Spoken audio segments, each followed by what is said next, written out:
Hello friends, स्वागत है आपका इस चैनल पर। तो आज हम पढ़ने वाले हैं गांव का घर, जो आपका चैप्टर है। और ये एक बात बता दें, ये आपका अंतिम चैप्टर है। ये आपका हिंदी का जो है वो आपका अंतिम चैप्टर है, जिसका लिखे हुए ज्ञानेंद्र पति जी। और इसके हम देखने वाले हैं सब्जेक्टिव प्रश्न। इसमें से बहुत सारे जो VVI प्रश्न बताएंगे, जो कि आपके एग्जाम में आने की संभावना रहती है। तो सबसे पहला प्रश्न है कि कवि की स्मृति में घर का चौखट इतना जीवित क्यों है। कवि की स्मृति में यानी कि कवि के याद में जो है पूरा घर का जो चौखट होता है, इसमें गांव का घर यानी पुराने चीज़ों के बारे में इसमें बताया जाता है कि कवि की स्मृति में जो गांव का चौखट है वो इतना जीवित क्यों है। तो लिखना कैसे है, तो लिखना है एग्जाम में कि कवि की स्मृति में घर का चौखट जीवन की ताजगी से लबरेज है। क्या है? जीवन की ताजगी से लबरेज है। उसे चौखट इतना जीवित इसलिए प्रतीत होता है कि इस चौखट की सीमा पर सदैव चहल पहल रहती है, यानी कि हमेशा चहल पहल चौखट पर रहती है।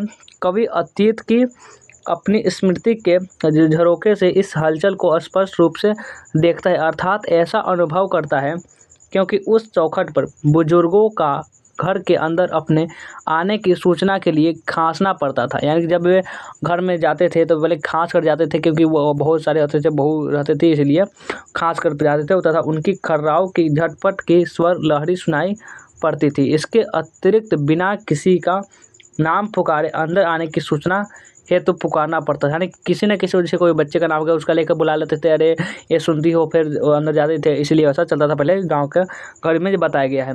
और चौखट के बगल में गेरू से रंगी हुई दीवार थी। ग्वाला दादा या दूध देने वाले प्रतिदिन आकर दूध की आपूर्ति करते थे। दूध की मात्रा का विवरण दूध से सने अपने अंगूठे की उस दीवार पर छाप द्वारा करते थे। जिनकी गिनती महीने के अंत में दूध का हिसाब करने के लिए जाती थी। यानी पहले जो दूध वाले आते थे, अपने दूध का जो अपने आज दूध दिए तो आज का जो अंगूठा का जो उसमें दूध लगा के अपने दीवार में सटा देते थे कि जो हिसाब हो सके बाद में कर सके। पहले ऐसा होता था, अब तो अब देखे भी नहीं हुए ऐसे, आप ही नहीं देखे होंगे। यह गाँवों की पुरानी क्या लिखा हुआ है यहाँ पे, परिपाटी थी, यानी पहले ये सब हुआ करता था, अब ऐसा नहीं होता है। तो ये भी आप समझ गए। पहला प्रश्न है, आगे चले। आगे आइए, अगला प्रश्न है, पंच परमेश्वर के खो जाने को लेकर कवि चिंतित क्यों है। पंच परमेश्वर के खो जाने को लेकर जो कवि है ज्ञानेंद्र पति, वे चिंतित क्यों है। तो लिखना है कि पंच परमेश्वर का अर्थ है, पंच परमेश्वर का रूप होता है। पंच जो होता है वो क्या होता है, परमेश्वर का रूप होता है। जो 5 लोग होते हैं जो कि फैसला सुनाते हैं, वो क्या होता है, परमेश्वर का रूप होते हैं। पहले ऐसा माना जाता है, वो कौन मानता है ऐसे परमेश्वर को, कोई नहीं मानता। चलिए, इसको है कि पंच परमेश्वर को खो जाने से लेकर कवि चिंतित क्यों है। तो पंच जो होता है वो परमेश्वर का रूप होता है, ऐसा माना जाता है। वस्तुतः यानी पंच के पद पर विराजमान व्यक्ति अपने दायित्व निर्वाह के प्रति पूर्ण सचेष्ट एवं सतर्क रहता है। वह निष्पक्ष न्याय करता है। वह क्या करता है, निष्पक्ष न्याय करता है। उस पर संबंधित व्यक्तियों की पूर्ण आस्था रहती है कि वो हमेशा से क्या करेगा, वह न्याय ही करेगा, तथा उसका निर्णय देव वाक्य होता है। क्या देव वाक्य उसका निर्णय होता है, वह सर्वोच्च निर्णय होता है। कवि यह देखकर खिन्न है कि आधुनिक पंचायती राज व्यवस्था में पंच परमेश्वर की सार्थकता विलुप्त हो गई है। आप देखते हैं कवि की जो भी पहले जो होता है पंच परमेश्वर जो फैसला सुनाते थे, अब वे क्या विलुप्त हो गई, अब है ही नहीं। एक प्रकार से अन्याय और अनैतिकता ने व्यथा को निष्क्रिय कर दिया है, पंगु बना दिया है। पंच परमेश्वर शब्द अपनी सार्थकता खो चुका है। कवि उपरोक्त कारणों से ही चिंतित हो। तो यही जो आपका कारण है, इसी कारण से जो कवि ज्ञानेंद्र पति जी है वो बहुत ज़्यादा चिंतित है। तो यही ऐसा आपको ही लिखना है। ऐसा आपको एग्जाम में अगर मान लीजिए ये सवाल आता है तो आपको इसी प्रकार से लिखना है। आगे आते हैं, तो अब आगे देखिए कि अगला प्रश्न है कि आवाज़ भी नहीं आती यहाँ तक, आवाज़ भी नहीं आती यहाँ तक, न आवाज़ की रोशनी, न आवाज़ की रोशनी, यह आवाज़ क्यों नहीं आती। आखिर आवाज़ है, आखिर ये आती ही क्यों नहीं है।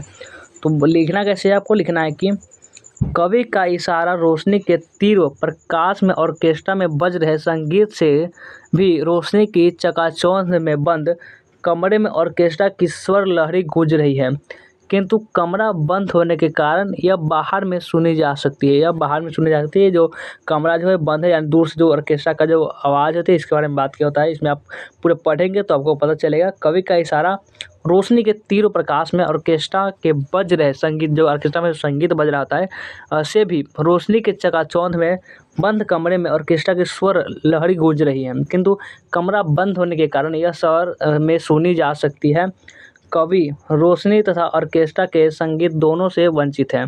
आवाज़ की रोशनी का संभवतः अर्थ आवाज़ से मिलने वाला आनंद है, उसी प्रकार रोशनी की आवाज़ का अर्थ प्रकाश से मिलने वाला सुख है। इसके अतिरिक्त एक विशेष अर्थ यह भी हो सकता है कि आधुनिक समय की बिजली का आना तथा जाना अनिश्चित और अनियमित है। कभी उसके बने रहने से अधिक क्या हुआ है कि रही गई है, मानते हैं उसमें लालटेन के समान शीघ्रता तथा सौम्यता की भी उन्हें अनुभूति नहीं होती। उसी प्रकार ऑर्केस्ट्रा में उन्हें उस नैसर्गिक आनंद की प्रतीत नहीं होती जो लोकगीतों, बिरहा, अल्लाह, चैती तथा होड़ी आदि गीतों से होती है। कवि संभवतः ऑर्केस्ट्रा को शोकगीत की संज्ञा देता है। इस प्रकार यह कवितांश द्व्यर्थक प्रतीत होता है, यानी कि द्व्यर्थक यह जो कविता यह प्रतीत होता है। आगे आते हैं तो अब आगे देखिए 4 प्रश्न की आवाज़ की रोशनी या रोशनी की आवाज़ का क्या अर्थ है। आवाज़ की रोशनी या फिर रोशनी की आवाज़, इसका क्या अर्थ है आखिर।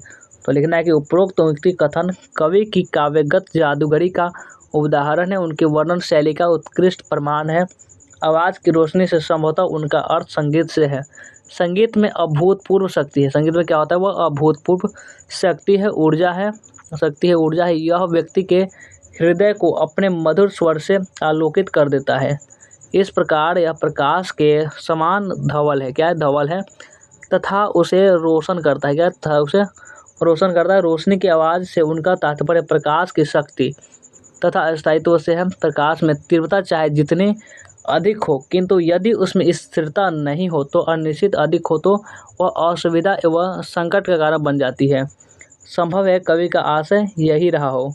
और यहाँ की कविता की पूरी पंक्ति है कि आवाज़ भी नहीं आती यहाँ तक, न आवाज़ की रोशनी न रोशनी की आवाज़। कवि बीच और क्या है, कवि की कथन की गहराइयों में जाने पर एक अनुमानित अर्थ यह भी है कि दर दर पर एक बंद कमरे में प्रकाश की चकाचौंध के बीच ऑर्केस्ट्रा का संगीत ऊंची आवाज़ में अपना रंग बिखेर रहा है, किंतु कमरा बंद होने के कारण अपने संकुचित परिवेश में सीमित श्रोताओं को ही आनंद बिखेर रहा है। यानी उसके बाहर रहकर कवि स्वयं को उसके स्वादन से वंचित पाता है, यानी कि वह कवि अंदर है तो वह जो वहाँ का जो माहौल है उससे वंचित पाता है कवि। चलिए आगे बढ़ते हैं। अगला प्रश्न है, सर्कस का प्रकाश बुलौआ किन कारणों से भरा हुआ है। बुलौआ से जो शहर है वह सर्कस का जो प्रकाश है वो किन कारणों से भरा हुआ है। तो अगर ये जो सवाल है थोड़ा VVI है, इसको आपको थोड़ा सा याद कर लेंगे, अच्छे से याद नहीं करना, सिर्फ समझ लेंगे, उसके बाद ही आप अच्छे तरीके से लिख देंगे, रटने उठने की कोई ज़रूरत नहीं है। तो ये जो प्रश्न है कि सर्कस का प्रकाश बुलौआ शहर से किन कारणों से भरा हुआ है, तो लिखना है कि सर्कस में प्रकाश बुलौआ दूर दराज के क्षेत्रों में रहने वाले लोगों को अपनी ओर आकर्षित करता था। उसकी तीव्र प्रकाश तरंगों से लोगों को सर्कस के आने की सूचना प्राप्त हो जाएगा। जैसे पहले होता था कि जो भी अगर कुछ पाठ शुरू हो रहा तो उसका कुछ संकेत दिए जाते थे जिसके कारण जो लोग हैं उसे सुनने के लिए आ जाए। और जाया करते थे। यह प्रकाश बुलौआ एक प्रकार से दर्शकों को सर्कस में आने का निमंत्रण देता होता था। यानी कोई प्रकाश मारा जाता था जो सभी के पास कुछ न कुछ प्रकाश पहुंचा था, तो उसका मतलब होता है कि जो अब खेल है वो शुरू हो चुका है, यानी कुछ भी जो हो वो शुरू हो चुका है, ऐसा नाटक उटक। इस प्रकार उस क्षेत्र के निवासियों से अच्छी खासी रकम आसानी से सर्कस कंपनी वाले प्राप्त कर लेते थे। जो भी देखने वाले थे उससे रकम जो होते हुए प्राप्त कर लेते थे। यह सिलसिला एक लंबे अरसे से चला आ रहा था, लंबे अरसे से बहुत दिन से यह परंपरा जो चला आता था। अब तो वो बहुत सारे इसमें है, जो यही इसमें लिखने का भी यही ज्ञानेंद्र पत्रिजी जी का मतलब है जो पहले की जो चीज़ है वह समाप्त हो चुकी है। अब बहुत जैसे पहले होता था कि जाता होता था जिसमें दरा जाता था दाल, बहुत सारे चीज़ें जैसे ओखली होता था, ये सब पहले जैसे मूसर इसको बोलते थे, ये सब अब नहीं है क्योंकि ये सब पहले की जो चीज़ें वह विलुप्त हो जा रही है। अचानक यह बंद हो गया है।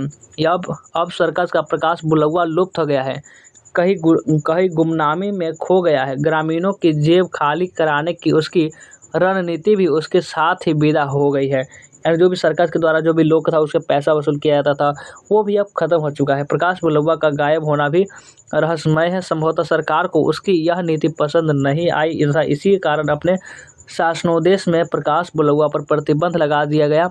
अब सर्कस इसका जो प्रकाश बुलौआ का सहारा नहीं ले सकता। कवि का कथन सर्कस का प्रकाश बुलौआ तो कब का मर चुका है, इस परिप्रेक्ष्य में कहा गया लगता है। आगे आते हैं तो अगला प्रश्न है, गांव के घर की रीढ़ क्यों झुरझुराती है। जो गांव के घर की रीढ़ है वह क्यों झुरझुराती है।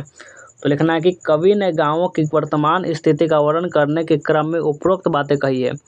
हमारे गांव की अतीत में गौरवशाली परंपरा रही है। हमारी जो क्या है गांव इसमें गौरवशाली जो परंपरा है वह रही है। सौहार्द, बंधुत्व एवं करुणा की अमृतमयी धाराएं एवं प्रवाहित होती थी। दुर्भाग्य से आज वही गांव जड़ता एवं निष्क्रियता के शिकार हो गए हैं। इनकी वर्तमान स्थिति अत्यंत दयनीय हो गई है। अशिक्षा एवं अंधविश्वास के कारण परस्पर विवाद में उलझे हुए तथा स्वास्थ्य संबंधी समस्याओं से त्रस्त है। शहर के अस्पताल एवं अदालतें इसकी साक्षी हैं। इसी संदर्भ में कवि विचलित होते हुए अपने विचार प्रकट कर रहे और प्रकट करते हैं। चलते हैं अगला प्रश्न पर। अब आ जाइए नेक्स्ट क्वेश्चन पर। अगला प्रश्न है कि देखिए इसमें है कि ले लेने, यही क्वेश्चन है। देखिए ये लॉन्ग क्वेश्चन में आ सकता था, यही क्वेश्चन का भी यहाँ पे है कि ले लेने वाले मुँह वाले खोले शहर में बुलाते हैं। इस बस अदालतों और अस्पतालों के फैले फैले भी रूंढते गंढाते हैं। अमित्र परिवार कवि के कहने का आशय यह प्रतीत होता है कि शहर के अस्पतालों में गांव के लोग रोग मुक्त होने के लिए इलाज कराने आते हैं। रोग मुक्त होने के लिए जो रोग होता है वो शहर जाते हैं ताकि वह अच्छे से इलाज करवा सके। इसी प्रकार अदालतों में आपसी विवाद में उलझकर अपने मुकदमों के संबंध में आते हैं। ऐसा लगता है कि इन निर्भीक ग्रामीणों को निगल जाने के लिए नगरों के अस्पतालों तथा अदालतों का शत्रुवत परिसर मुँह खोल कर खड़ा है। इसका परिणाम ग्रामीण जनता की त्रासदी है। गांव के लोगों की आर्थिक तथा सामाजिक स्थिति चरमरा गई है। अंततः उनके घरों की दशा जो है वह दयनीय हो गई है। आते हैं अगला प्रश्न पर। ये आपका अंतिम प्रश्न है। जो क्या है आपका, ये आपका अंतिम प्रश्न है। प्रश्न क्या है कि कविता में किस शोक गीत का चर्चा है। कविता में जो किस शोक गीत की चर्चा है, तो लिखना कि नवपूंजीवाद, आर्थिक उदासीनीकरण के युग बदलाव का युग आने जाने के कारण कवि के यहाँ जो लोकगीत की धुनें सुनाई पड़ती थी अब वह सुनाई नहीं देती, जिसके कारण संभूमि के छूटने का मोह, उसके बदलने का मोह शोक गीत में बदल जाता है। कविता में इसी शोक गीत की चर्चा जो आज न गाया जाने वाला जो अनसुना है। तो उम्मीद है पूरे इस गाँव का घर जो चैप्टर था इसे पूरे आप प्रश्न को आप अच्छी तरह समझ गए होंगे, और समझ गए तो हमें कमेंट करके हमें जरूर बता देंगे कि हाँ सर हम समझ गए। चलिए वीडियो को एंड करते हैं, मिलते हैं किसी नेक्स्ट वीडियो में। और वीडियो को लाइक नहीं कि लाइक कर लीजिए, शेयर भी कर देंगे, और कमेंट करके हमें तो ज़रूर बताना है। और न्यू स्टूडेंट जो है वो इस चैनल को सब्सक्राइब भी जरूर से कर लेंगे।